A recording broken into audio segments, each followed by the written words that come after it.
And live on the AM 820 News Line, 10 News reporter Althea Paul is with us today. Good morning, Althea. Good morning. Where are you this morning? I am in Port Riche. 64 degrees right now. Is it freezing up there? It actually feels pretty nice. Feels pretty nice. Although I'm hearing some places are in their 40s. That's kind of crazy. 40s. Ocala is. Let me look. Ocala is 48. Good heavens. Yeah, isn't that crazy? It's ridiculous. 55 in Brandon. That's pretty cool. Lakeland 54. Plant City about 54. Yeah, we got a cool morning. 63 in Clearwater. A very civilized 68 in St. Petersburg. That's where it's warm.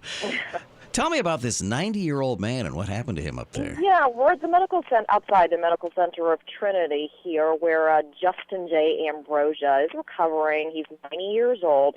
Neighbors said that he had to undergo surgery. He's sedated and resting as of last night. And basically, neighbors are telling us that he got trapped in his car for 4 days and survived by eating snacks that he had just gotten from a nearby grocery store. That's how they say that it kind of all started. He fell in this grocery store, apparently, and was, I guess, escorted out or helped out by the workers there, again, according to neighbors, from what they were telling him, from what he was telling them, I should say.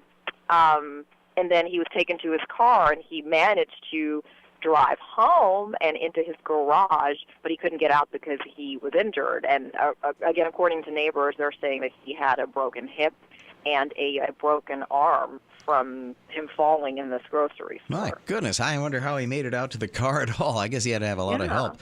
Too bad somebody didn't call 911 and get an ambulance there for this poor Right, and gentleman. I'm not so sure what the situation is at the grocery store as far as what happened, how it all happened. But I know a lot of old folks will say, just help me get to the car, I'll be fine, I'll be fine. And then they figure out that they've got serious problems. I'm sure he's a very independent fellow. He's still driving at 90 and going to the grocery store. Yeah.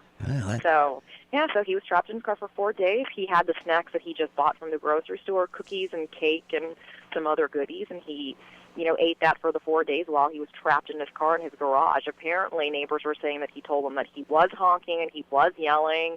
No one heard him until 4 days later when someone was walking by and noticed something wasn't right and then went to check and saw that he was trapped in the car. Poor man. Good heavens. I guess I heard in the story on 10 News that he was putting cookies from his snack pile on the dashboard to denote the number of days he was in there.